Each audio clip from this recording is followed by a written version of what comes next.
de la segunda carta de Pablo a los tesalonicenses. La segunda carta.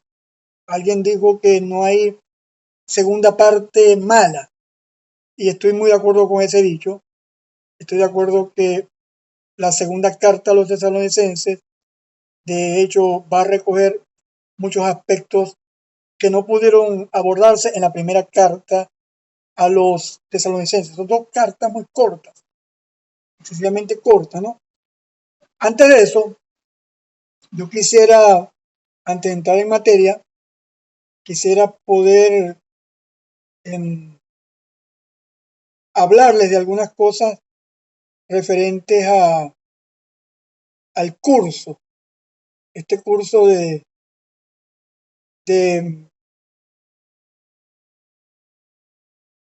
Segunda Tesalonicenses. Quisiera hablar un poquito sobre la evaluación y todo lo demás del curso. Usted sabe que los cursos de MENS tienen 8 lecciones, ya para todos, excepto que algunos se estén incorporando hoy como alumno nuevo. Estos cursos tienen 8 lecciones, correcto. Después de cada lección va a venir una sección de 10 preguntas, correcto. Estas preguntas ustedes tienen que subirla a razón de 2, vamos a decir, de 2 van a resolver los cuestionarios de 2 lecciones semanales. En 4 semanas ya debemos estar terminando. Entonces aquí están las 10 preguntas. Aquí dice para discusión en clase, pero son preguntas que deben enviarse. Yo subo esta noche a Classroom. Me imagino que la mayoría se registró en Classroom. Yo subo las tareas y ustedes deben enviar dentro de 7 días exactos, correcto. Dentro de 7 días exactos deben enviar la respuesta, correcto. Eso, y el examen de esta materia, ustedes deben aprender las 5 primeras preguntas de cada lección. Serían 8 por 5, 40. 40 preguntas para el examen final.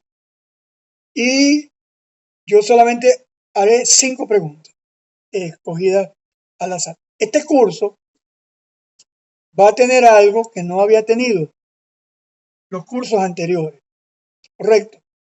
Y este curso va a tener una hoja de estudio de pasaje bíblico, correcto. A partir de la segunda semana, no hoy, sino la siguiente de clase, yo le voy a colocar un texto, correcto. A ese texto hay que colocarle un título que tiene el título que usted le da a ese texto, y luego hay que aplicarle el método inductivo, correcto. ¿Cuáles son los textos de referencia? Textos que en la Biblia explican, amplían, se repiten, son textos de referencia. También las palabras importantes, algunas anotaciones gramaticales, análisis de algunos verbos, sustantivos, preposiciones en español. Cuando hablamos de método de traducción, se refiere si es una paráfrasis, la versión que usted está utilizando, o es una versión literal, una traducción literal, o es una traducción dinámica, correcto.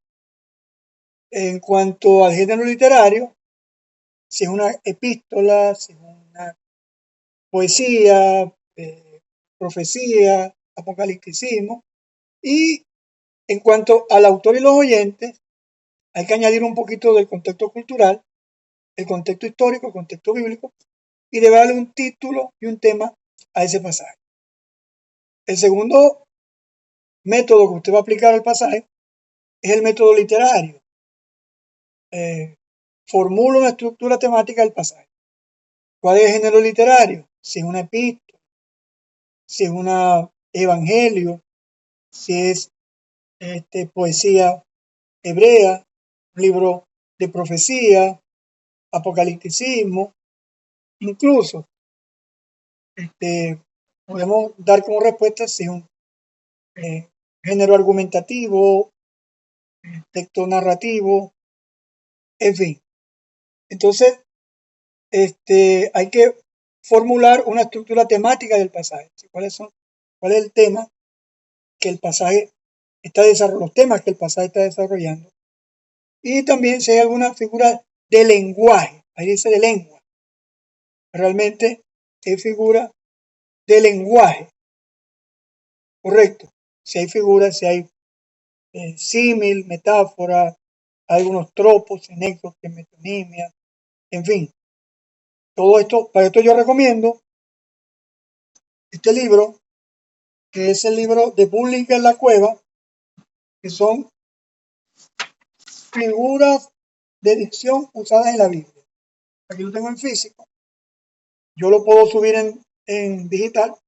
Ese libro nos va a ayudar a identificar las figuras literarias. Está en el pasaje para aquellos que no tienen tanta versatilidad. En cuanto al método analítico, vamos a dejarlo en blanco por hoy, porque debo explicar el método analítico. Es más o menos la aplicación de la dialéctica hegeliana.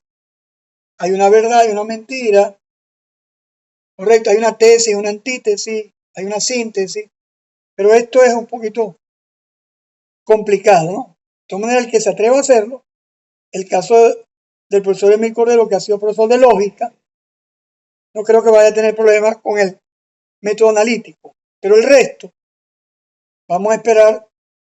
Y por último, vamos a hacer un método devocional.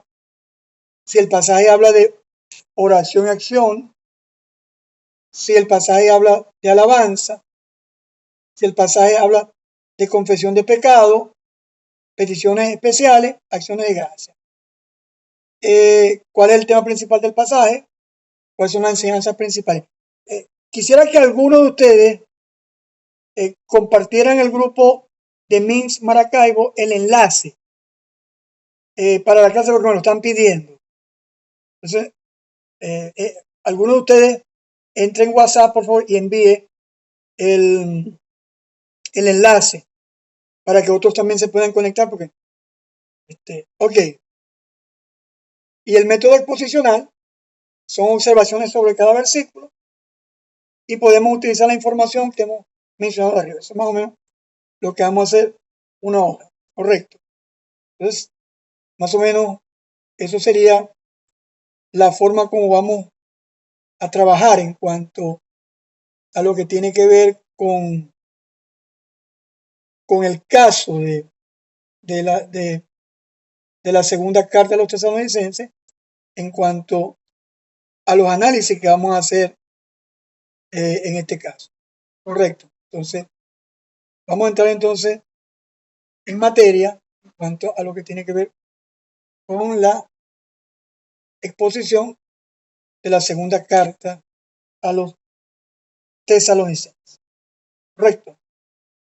Vamos a hablar acerca de profundizar un poco en la segunda carta de Pablo a los tesalonicenses, contexto y mensaje. Quiero decirle de antemano a los alumnos que no voy a dedicar tiempo a los detalles panorámicos. Yo estaba leyendo sobre la vía Ignacia de la ciudad de Salónica, el origen histórico del nombre de la hija de Filipo de Macedonia, correcto, los detalles de la importancia geográfica, cultural, social de Tesalónica, que hoy se conoce como Salónica, su importancia cultural, histórica.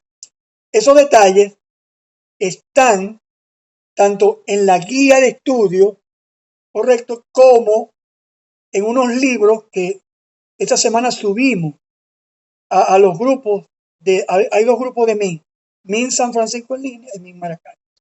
Usted puede echar una lectura a esos detalles que no dejan de ser importantes, porque la comprensión del análisis panorámico, por supuesto, nos va a hacer entender qué es lo que está ocurriendo en la comunidad de Tesalónica y nos van a ayudar a entender, correcto, lo que tiene que ver con el libro, con la segunda carta a los tesalonicenses. Entonces, vamos a hablar un poco así, a vuelo de pájaro, por supuesto, de estas verdades, ¿no? Correcto. La segunda carta de Pablo a los tesalonicenses aborda temas importantes sobre la esperanza y la perseverancia en la fe. Son los dos temas, vamos a decir, los ejes transversales de la carta. Son esperanza. Ya en la primera carta, Pablo les ha hablado a ellos acerca de que no se entristezcan como aquellos que no tienen esperanza. Y le habla entonces de la parusía, el término griego que significa tanto presencia como venida.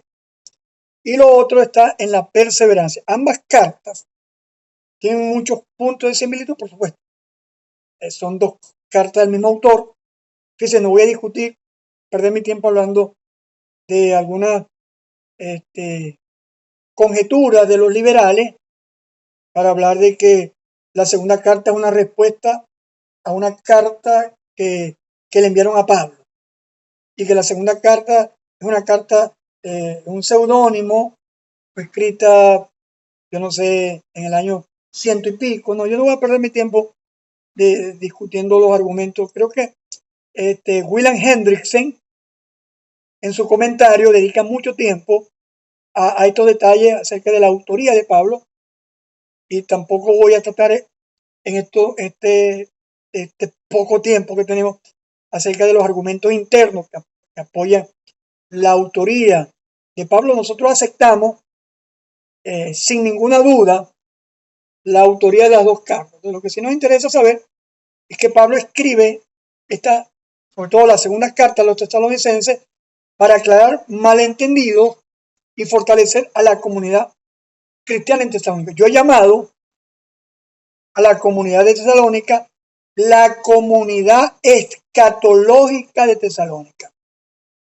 A diferencia de otras cartas paulinas, incluso las cartas petrinas y las cartas juaninas, no hay una comunidad cristiana que haya tenido mayor interés en los temas de la escatología. La escatología es la parte de la teología sistemática que estudia los eventos del porvenir, como aquel famoso libro de Things to Come.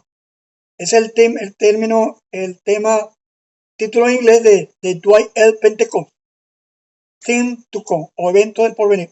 Entonces, esta comunidad yo la he llamado como la comunidad escatológica, y por eso es una de las, en ambas cartas, a pesar de ser cartas tan pequeñas, se toca no tanto a profundidad, porque yo siempre he dicho que Pablo le habla a gente que sabe. Entonces nosotros tenemos lo que llama Hugo Zorrilla una brecha entre el primer siglo y el siglo XXI. Por eso dice Hugo Zorrilla en el libro Entendiendo y Comprendiendo el Mensaje de la Biblia, que es un manual de hermenéutica anabautista. Él habla de la necesidad de la construcción de un puente hermenéutico que nos permita subsanar esa grieta. Pero para mí, las cartas a los tesalonicenses no nos dan toda la respuesta que nosotros podemos esperar. Y por eso, pues, hay tantas posturas en cuanto a los temas que Pablo toca, ¿no? Y en esta nos quedan 4 clases. Correcto. La de hoy es la clase introductoria, y nos quedarán 4 clases. La primera clase vamos a dedicarla al elemento o al tema de santidad y el tema de la ociosidad, la primera lección. Si vamos a ir de atrás para adelante. Y las tres siguientes lecciones vamos a hablar acerca de lo que tiene que ver con 2 Tesalonicenses 2 y parte del capítulo 3, que tiene que ver acerca de la venida del Señor, de la parucía y la manifestación del Hijo de Perdición. Todo es lo que lo detiene, que no sé qué cosa. Entonces vamos a dedicar esas lecciones, 3 de ellas, correcto, a el tema tan resaltante.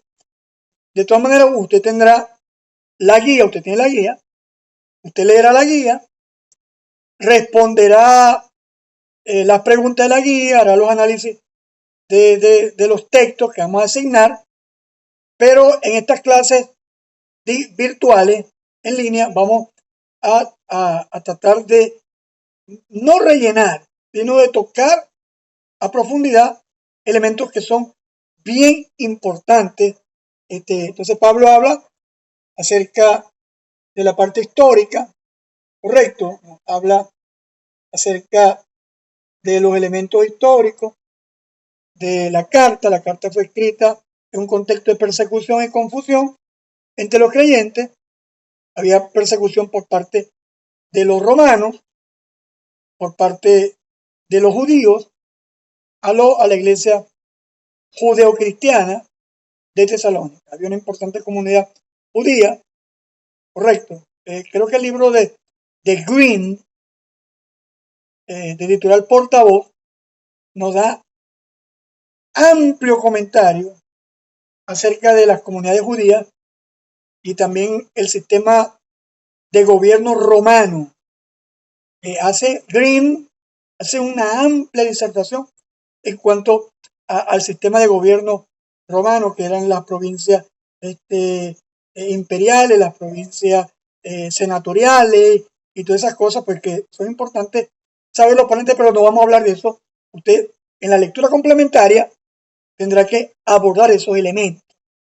Entonces, los creyentes tesalónicas están en un contexto de persecución por parte de los enemigos del cristianismo y confusión por los errores de interpretación en cuanto a la parucía y también en cuanto al día del Señor y la manifestación del Hijo de Perdición, y sobre todo en cuanto a aquello que lo detiene. Algunos creyentes, esto lo vamos a ver cuando veamos la lección de santidad y ociosidad, habían abandonado su trabajo y su vida cotidiana por la creencia de una inminente venida de Jesucristo. Entonces, algunos, Pablo en su primera carta había hablado sobre la venida de Cristo, pero algunos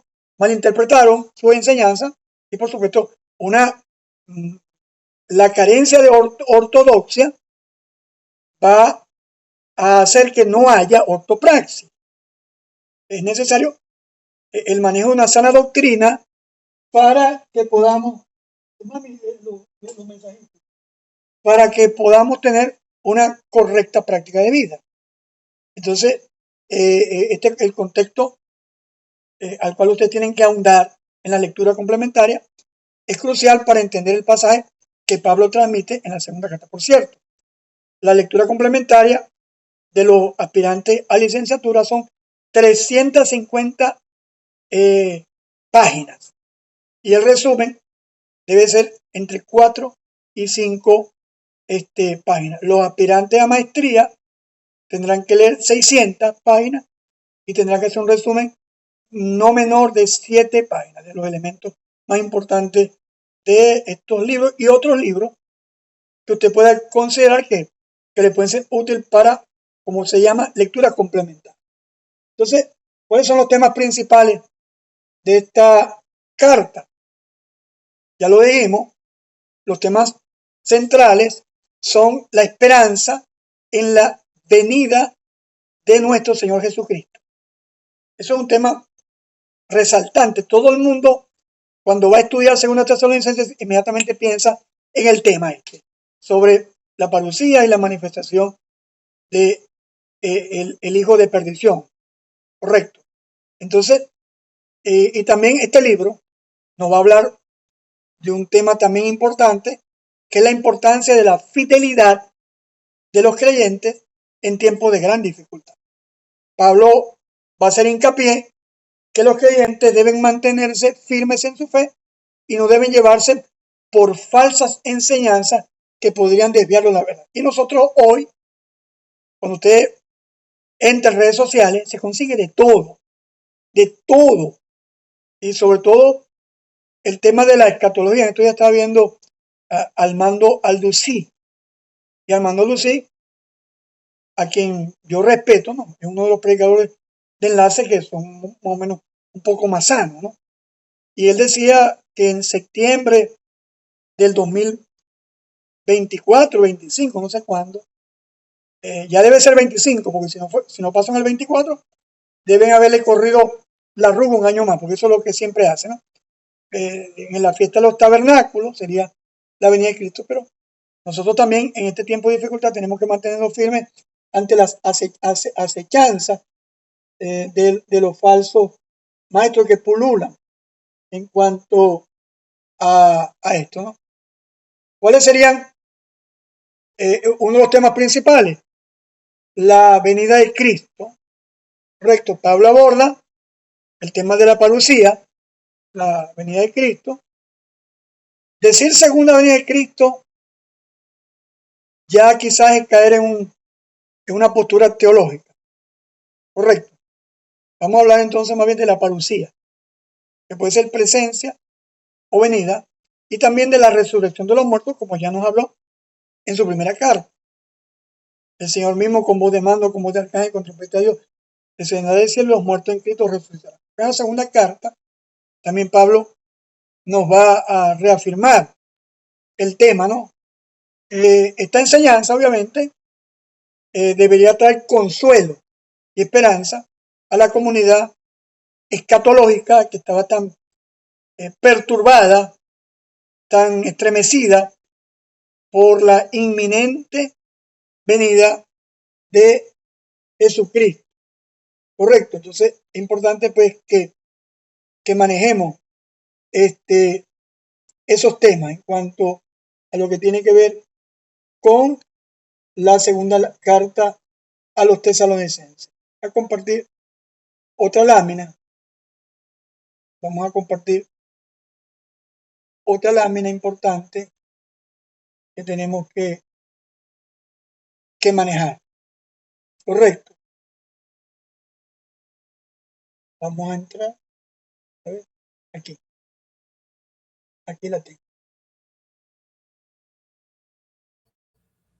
Ok. José, antes de que entre en esa lámina, puedes darle aquí donde se agranda, donde se amplía, pantalla completa. Pero no me sale completa. ¿No te sale? No me sale tan completa. Eso es todo lo que me sale. No me sale completo. Porque esto es Google Meet. Ok. Pero bueno, Ya. de todas maneras, yo le Es voy el a pasar, programa, la yo aplicación. le voy a pasar las láminas para que usted pueda revisarlas. Todos los recursos posibles. De todas maneras, muchas gracias. Bien, la segunda carta a los tesalonicenses es una de las epístolas del apóstol Pablo escrita aproximadamente entre el 51 y el 53. Y aborda temas, como ya lo dijimos, acerca de la segunda venida de Cristo y eventos finales de la escatología. Correcto. Los personajes principales son Pablo, Saulo, el autor de la carta, correcto. Los tesalonicenses, correcto, de esa región tan importante, de Tesalónica, y Jesucristo, que por supuesto es la figura central de la fe cristiana y el sentido y la razón de todo lo que nosotros podemos emprender en la vida. Ya estamos recapitulando acerca de los temas centrales de esta carta, correcto.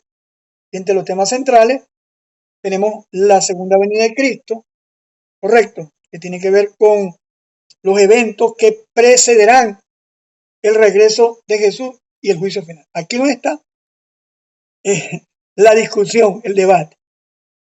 ¿Cuáles son los eventos que preceden? Si hay señales que hay que esperar o no hay señales que hay que esperar. Yo creo que el debate escatológico debe centrarse allí. Hay posturas que dicen que no hay que esperar ninguna señal y hablan acerca de la venida inminente. Y otra postura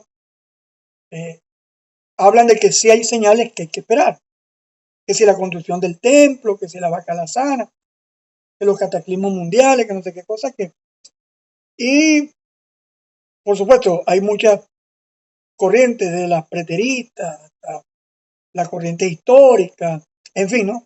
Eso lo vamos a discutir en otra. Lo otro tema que Pablo habla es la aparición de los falsos maestros y el engaño que los creyentes estaban teniendo, y sobre todo en el área de la escatología.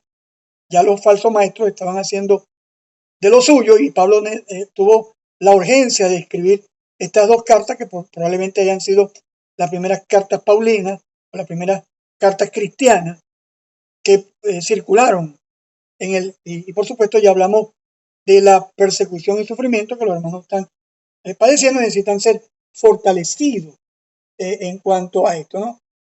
¿Cuál es el estilo de la segunda carta a los tesalonicenses? Primero, es un estilo pastoral. Pablo, mire, hay libros que dicen que Pablo era pastor, otros hablan de que Pablo era teólogo, otros que Pablo era un rabino, otros que Pablo era un misionero. Entonces, yo estaba hoy revisando alguna literatura y me sorprendí que algunos autores discreparan.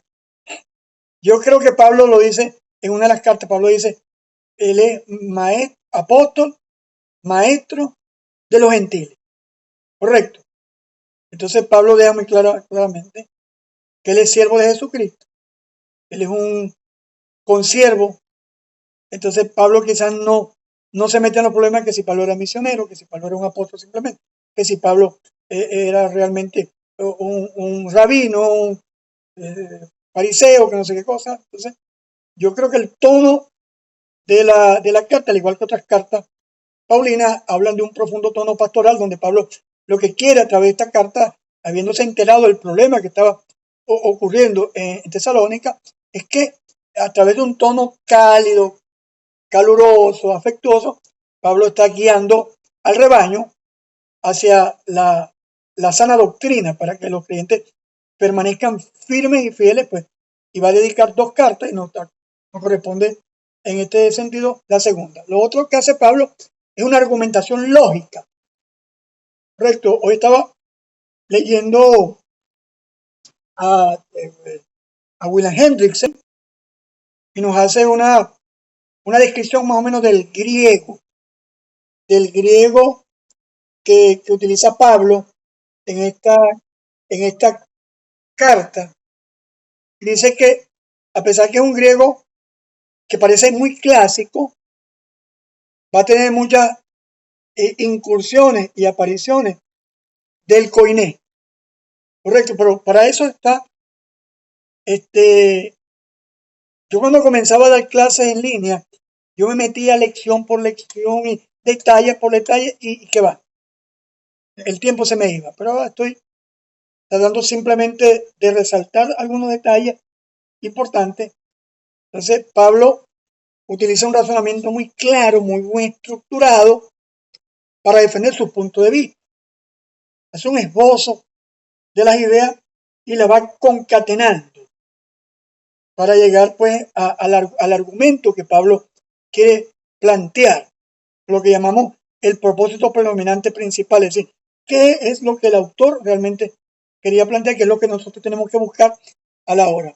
Pablo va a hacer algunas citas frecuentemente del Antiguo Testamento, para, para defender sus principios. Y esto del uso de la cita del Antiguo Testamento, pues no es tan sencillo como pareciera ser. Esto es todo un estudio en el cual debemos ahondar en cómo los autores del Nuevo Testamento hacen citas del Antiguo Testamento, y eso es un estudio muy aparte, el cual debemos plantear. ¿Cuáles son reacciones? ¿Cómo reaccionan los tesalonicenses a las cartas de Pablo? Entonces, reacciones y comentarios de los lectores, pues, y también cómo hemos reaccionado en la historia los creyentes a la lectura y el estudio de la segunda carta a los tesalonicenses. Primero, una valoración positiva. La mayoría de los cristianos conservadores, evangélicos, están de acuerdo que, al igual que estamos de acuerdo con la inspiración plena, la inspiración total de la escritura, por lo menos del texto autógrafo. Correcto. Entonces, esta carta ha sido muy apreciada por los cristianos a lo largo de los siglos, de los padres de la iglesia. Correcto. De hecho, Pedro hace un pequeño comentario acerca de las epístolas de Pablo, las cuales los indoctos tuercen para su propia perdición. Pedro tiene una valoración. Pedro coloca a las cartas paulinas en el mismo nivel de los escritos antiguos veterotestamentarios o del Antiguo Testamento. Esta carta también ha sido objeto de controversia, no lo podemos negar. Y yo escogí adrede la segunda carta para discutir un poquito, y les prometo que no vamos a llegar a ninguna conclusión. ¿Me explico? Simplemente vamos a plantear las posturas y no, como dicen, habidas y por haber, algunas de las más importantes. Entonces, estos pasajes han generado debate, diversas interpretaciones. Una vez se me ocurrió a mí abrir un grupo de Facebook titulado Tensiones Escatológicas. Tuve un premilenarista histórico, un premilenarista dispensacional, un amilenialista, un postmilenialista y un neomilenialista, que era una persona ecléctica, tomaba un poco de cada una. Una locura. Eso hasta se ofendieron en algunas. Yo tuve que ser moderador y tuve que intervenir porque hasta se ofendían, se descalificaban. Entonces,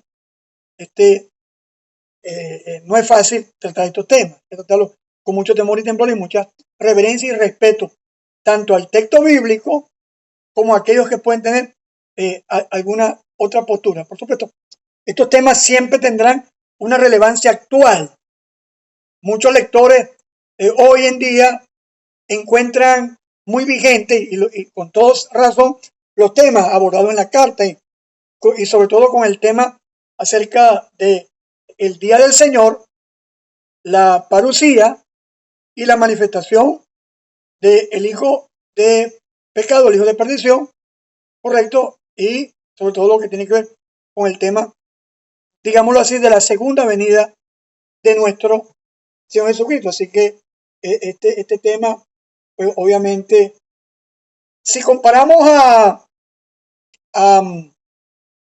la carta de los tesalonicenses, por ejemplo, con tres cartas del mismo autor, del mismo Pablo, vamos a conseguir que la carta a los Gálatas se abordan temas de la fe y la justificación, claro, muy someramente. Vamos a comparar cómo toca Pablo en la carta a los Gálatas, en el tema de los judaizantes, y la carta a los romanos, el tema de la justificación de los gentiles por la fe, y el tema de la elección de Israel.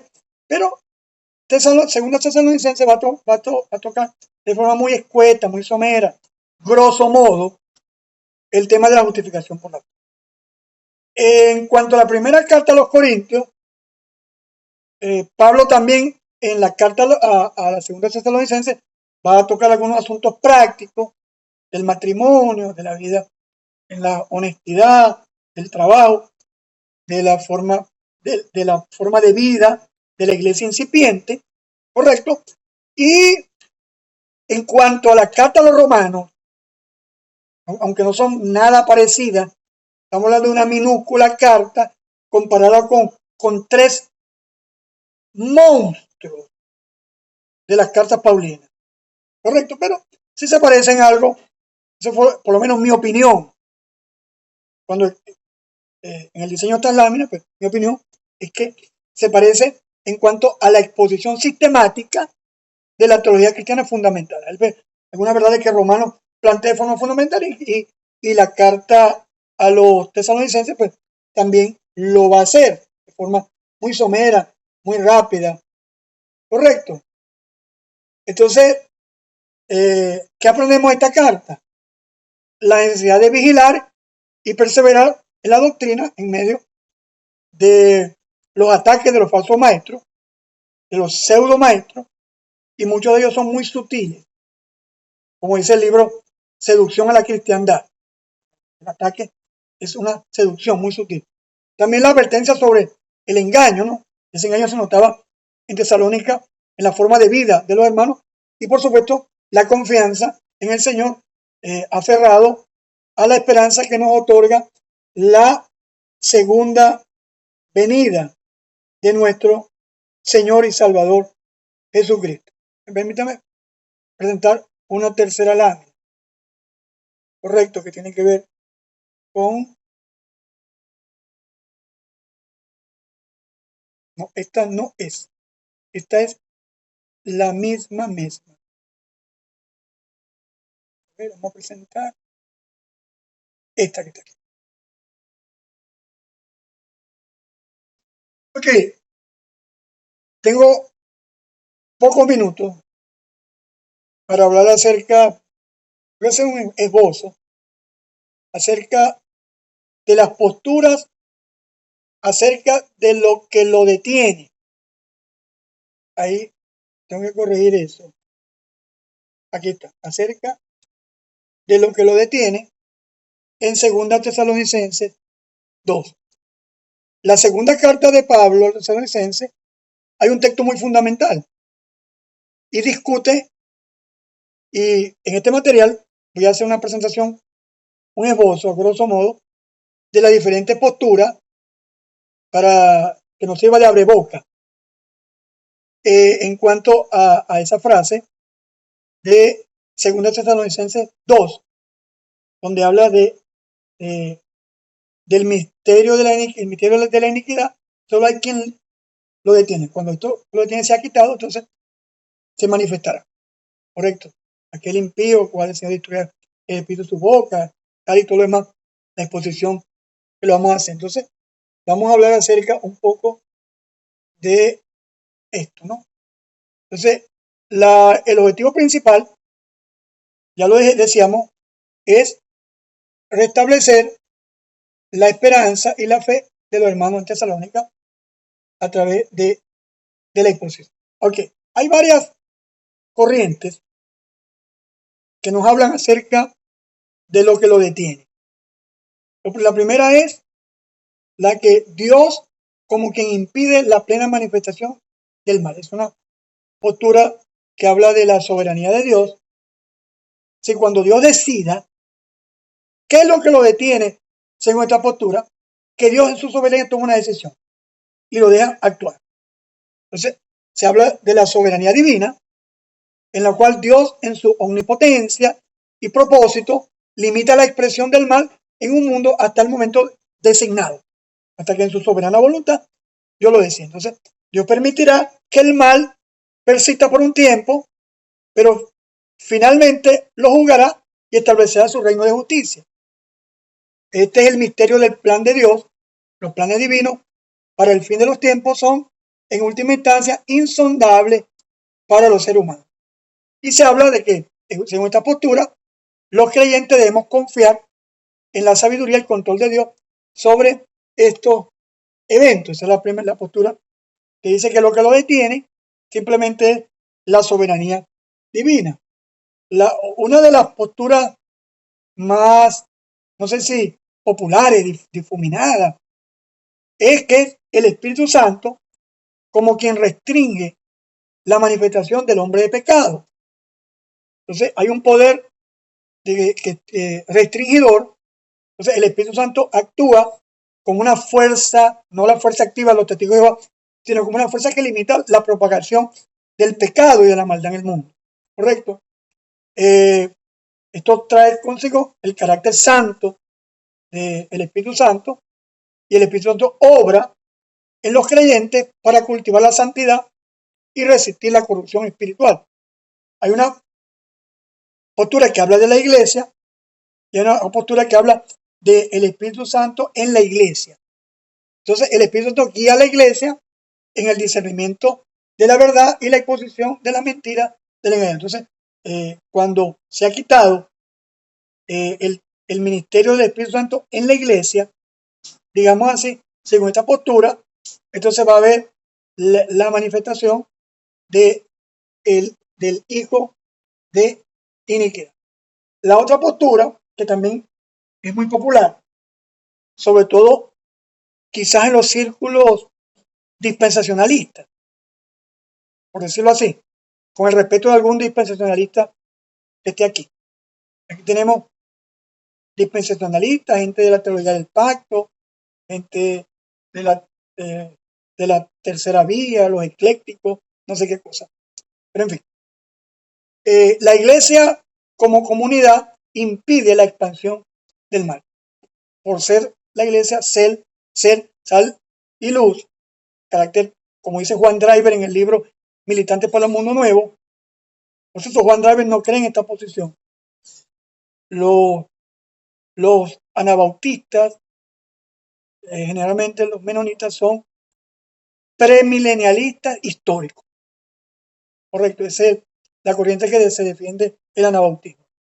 Ellos creen que la iglesia va a pasar por la gran tribulación y creen que la segunda venida es un solo hecho. Correcto. El traslado, el arrebatamiento de la segunda. Pero eso lo vamos a tratar más adelante. Por ahora, escúchame, plantees algunas preguntas, interrogantes, y luego más adelante lo vamos tratando. Entonces, la iglesia está llamada a preservar la sociedad como sal, como aquel famoso libro de Weber llamado Cristianos Salados.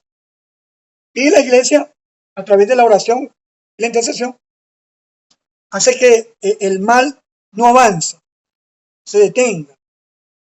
Aunque estos son verdades, los defensores de esta postura dicen que cuando la iglesia sea raptada, arrebatada, o tomando la expresión de el tema Things to Come, evento del porvenir, de Pentecostés, entonces la iglesia sea trasladada.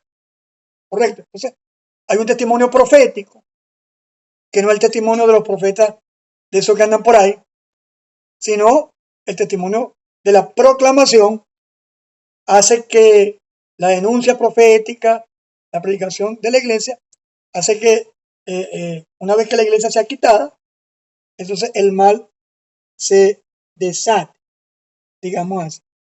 Tenemos una cuarta postura que tiene que ver con las autoridades terrenales como moderadores del caso. Una postura más o menos sociológica que tiene que ver que los gobiernos humanos, y yo creo que esto es, si no me equivoco, lo que sostiene, no sé si es Oscar Cullmann. Voy a releer Cristo y el tiempo de Oscar Cullmann. Pero creo que por ahí, si mal no lo interpreto, tengo que revisar a Cullmann.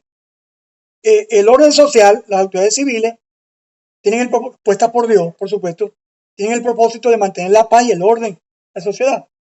Pues dice que Juan Driver, que es un autor anabautista, que no, John Joder, en el libro The Politics of Jesus, Jesús y la realidad política, que es mejor cualquier tipo de gobierno que el caos y la anarquía. Eso lo dice John Jover en el libro The Politics of Jesus, o Jesús y la realidad política en español, de editorial Certeza. Entonces también se habla del Estado de Derecho. Las leyes y las instituciones gubernamentales limitan la expresión del mal y el caos. Si los gobiernos están puestos para esto. Sí, ya me acordé de Kuhlman. En la exposición de los principados y potestades, Kuhlman dice que los principados y potestades fueron creados para tener orden en la creación. Y luego, según Kuhlman, no sabemos cuándo, porque para Kuhlman y otros autores, el origen del mal es un misterio que no se reveló. Difícil de llegar a entender cuál es el origen del mal. ¿Correcto? Y por último, se habla de la justicia divina y ha establecido autoridades terrenales como instrumento de juicio y los propósitos de Dios. Entonces, son más o menos. Y aquí tenemos un análisis comparativo de la postura en cuanto a Dios, la soberanía divina, el juicio futuro y el misterio del plan. El Espíritu Santo, poder restringidor, santidad e integridad, revelación de la verdad. La iglesia, testimonio profético, intercesión y oración. Aleluya. Y las autoridades, orden social, Estado de Derecho y justicia. Yo quise ampliar un poco más y quise reflejar, ya me pasé el tiempo, las 5 desde mi punto de vista. Si usted conoce otra, no hay problema. Pero desde mi punto de vista, ¿cuáles son las 5 principales posturas en cuanto a 1 Tesalonicenses 2:7? Correcto. Entonces, tenemos primero la interpretación histórica. Algunos teólogos creen que lo detiene se refiere a una figura histórica, Nerón, Calígula, que se puede contar, o una institución que limita la manifestación del pecado, como el orden de Roma, el imperio romano. Y la manifestación del hombre de pecado o anticristo, Pablo no lo llama anticristo. Anticristo es una frase juanina, correcto. Al igual que la literatura apocalíptica lo llama bestia. Pablo lo llama inicuo u hombre de pecado. El término anticristo es un término juanino, correcto. La segunda interpretación es la interpretación eclesiológica, correcto, que nos dice que esta postura sugiere que lo que lo detiene es la presencia de la iglesia en el mundo. Según esta perspectiva, la comunidad cristiana actúa como un freno moral y espiritual ante el mal. Correcto. La tercera postura, estoy aquí de forma somera, no la estoy detallando a precisión y tampoco pretendo en tan corto tiempo, sería temerario que yo hiciera eso. Es lo que se llama la interpretación escatológica. Algunos consideran que se refiere a la acción divina o del Espíritu de Dios. La idea es que Dios está restringiendo el mal y la manifestación del hombre de pecado, el anticristo, hasta que llegue el momento señalado por su plan. Correcto. La siguiente es la interpretación personal. Esta me llamó la atención porque no la había considerado en tanto tiempo que aquí se las dejo, ¿no? Algunos teólogos argumentan que lo detiene puede referirse a una figura, creo que algunos lo llaman el revivido, correcto, el Nerón revivido, no sé, lo hablan así.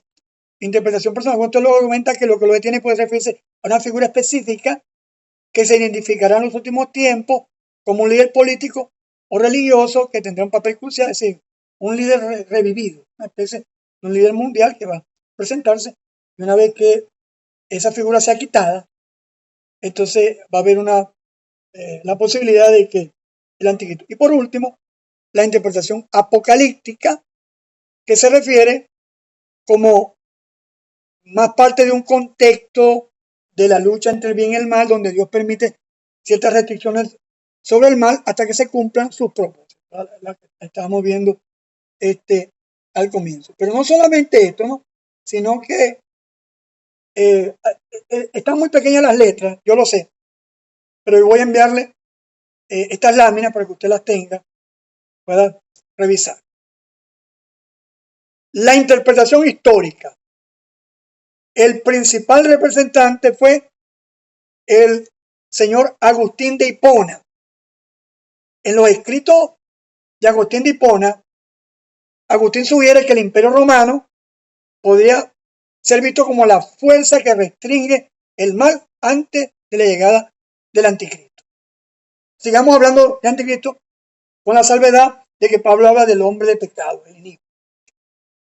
La interpretación escatológica tiene su principal defensor, por lo menos que pude ubicar, al señor John Stott.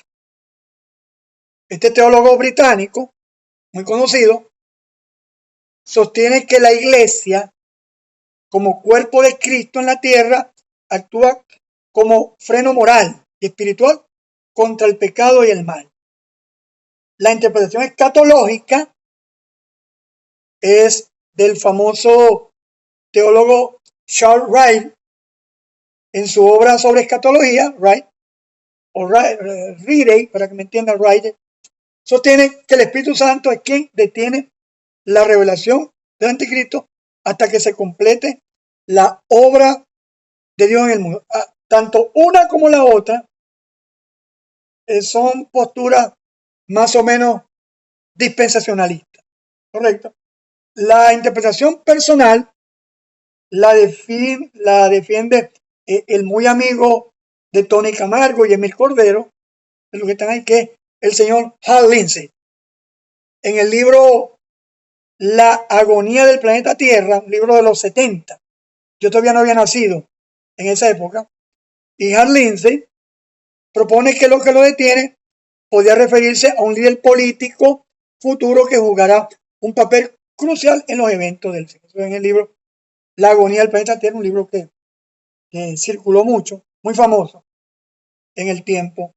Y la interpretación apocalíptica lo tenemos en el no muy, en el bien conocido Dwight Pentecost, en el libro, creo que en inglés es Things to Come, Evento del Porvenir, en español. Y Pentecost discute, yo tuve ese libro bien grueso, no sé qué se me hizo, no sé si lo vendí, lo regalé, no sé.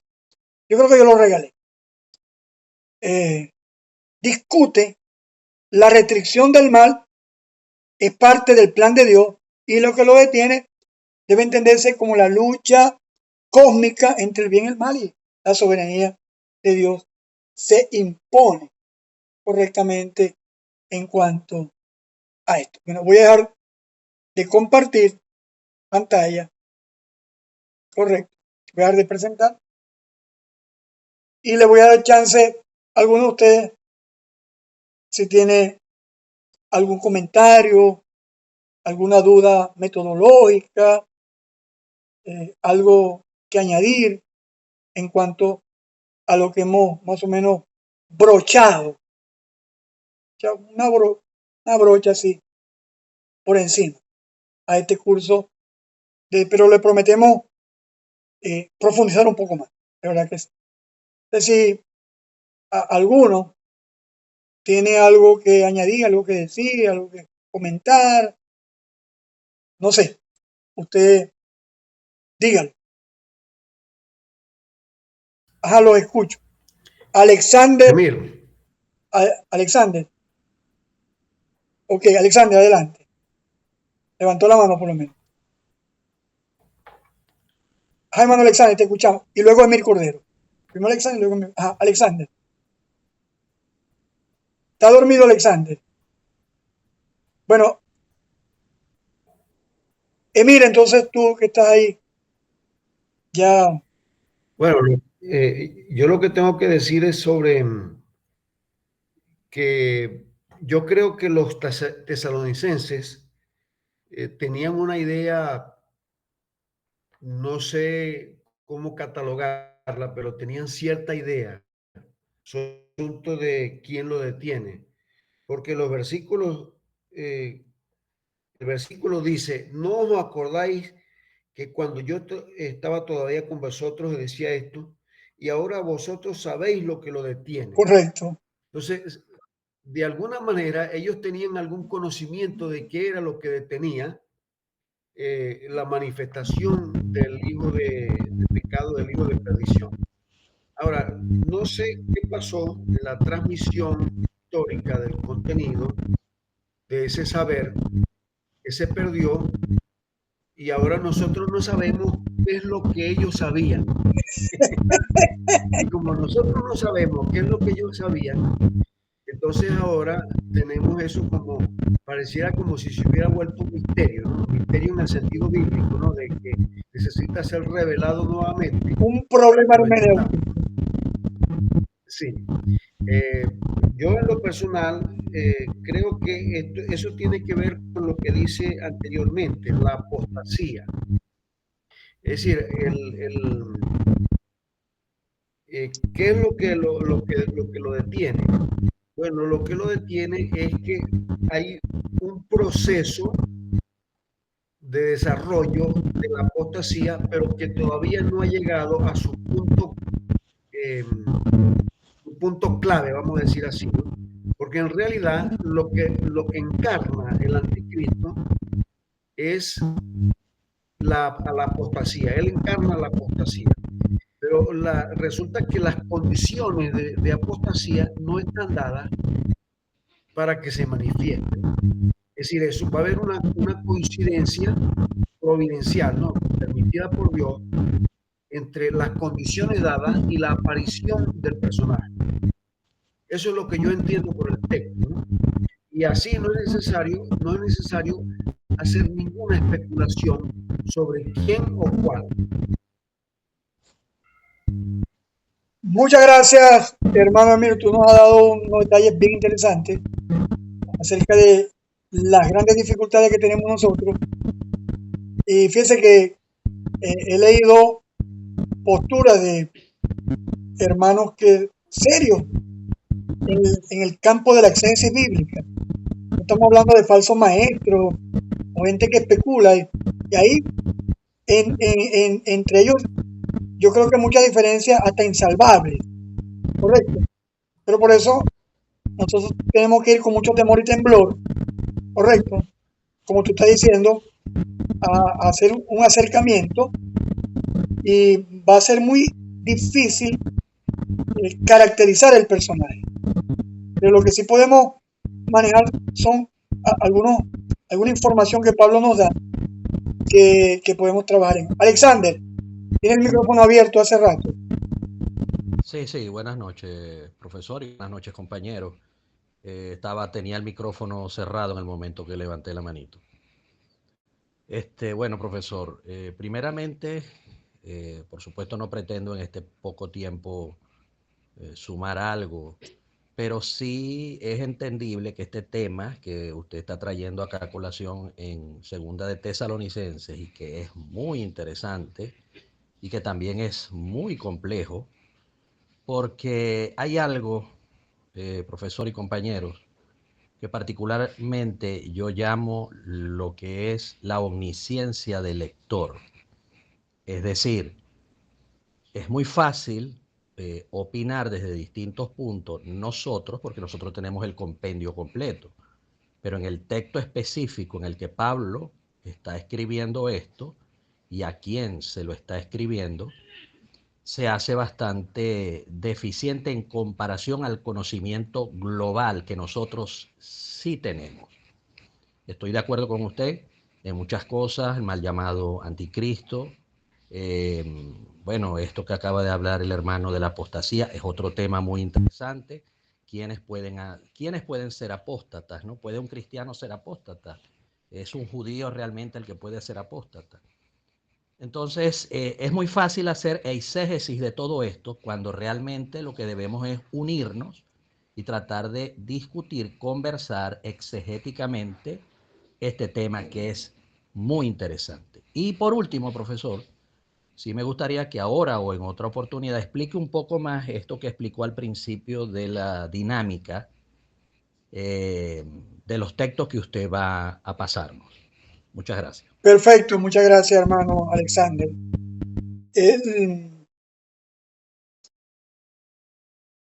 Cada lección tiene unas 10 preguntas que deben responder, ¿no? Seguidamente, vamos a trabajar esta vez, a partir de la lección número 2 de la semana que viene, en una hoja de trabajo. Yo les voy a dar a ustedes el pasaje bíblico, no va a ser muy amplio para que el trabajo sea tan largo. Correcto. Les voy a pedir un estudio de 2 Tesalonicenses 2 del 1 al 17. Una locura. Pero sí una pequeña porción representativa para aplicar algunos análisis que están detallados en la hoja de trabajo. Entonces deben guiarse por la hoja de trabajo, ir llenando esa hoja de trabajo. Correcto. De hecho, es bueno escanearla y escribir sobre esa hoja de trabajo los detalles, excepto el análisis, la parte analítica de la parte de lo que tiene que ver con la parte dialéctica, que es muy compleja. Entonces, vamos a tratar de dedicar un espacio, no sé cuándo, para poder explicar a los alumnos cómo hacer ese análisis, que eso lo utiliza el doctor Cornelio Heckman, utiliza esa parte dialéctica, que es una tesis, la antítesis, la síntesis, el sincretismo, no sé qué cosa y tal, todo lo demás, pues, a un texto bíblico. Entonces, bueno, no sé si respondí tu pregunta en cuanto a lo que tiene que ver con la hoja de trabajo. Alexander, te me fuiste otra vez. Bueno,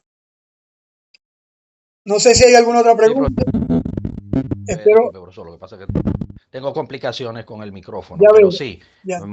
Y bueno, en medida que hagamos el ejercicio, pues entonces surgirán otras preguntas. Sí, cualquier duda, no vacilen en escribirme o al grupo, si es una duda que pueda ayudar al grupo. En este caso, en tu caso mismo, Maracaibo. Y los de San Francisco pueden escribir a mí San Francisco también alguna duda que tengan con respecto a llenar esa hoja de trabajo. Es nueva para algunos alumnos. Preguntas, dudas, mis hermanos. Bueno, entonces vamos a orar y vamos a despedirnos y gracias por... De todas maneras, está... Emir Cordero. ¿Alguna duda, José? Emir, levantate la mano. Adelante, te escuchamos. Sí. No, simplemente que yo traté de bajar el manual y no conseguí ningún manual en la página, en el grupo. No tenemos un manual. Sí lo hay, sí lo hay. Voy a subirlo otra vez. ¿Te parece? Es que cuando tú lo suben, ¿se borra el otro día o qué? No sé qué pasa. No sé qué pasa. Pero voy a subirlo ahorita en PDF. ¿Te parece? Ok, perfecto. De todas maneras, muchas gracias, porque no sabía ese detalle. Muchas gracias. Ok, ahora sí vamos a orar y damos gracias a Dios por la participación de cada uno y vamos a juntos, como decía Alexander, a discutir algunos elementos de esta tan interesante carta que nos pueden ayudar en nuestro crecimiento en el Señor. Vamos a orar. Señor, muchas gracias por tu bondad, por tu misericordia, por tu fidelidad. Gracias por llevarnos a tu palabra, esta segunda carta de Pablo, temas tan interesantes que han causado tanta polémica, pero queremos adentrarnos a ellos, Señor, con tu ayuda, con la iluminación de tu espíritu, para que tu palabra pueda ser entendida y sobre todo practicada en nuestra vida. Ayúdanos, guíanos en el nombre de Jesucristo. Amén y amén.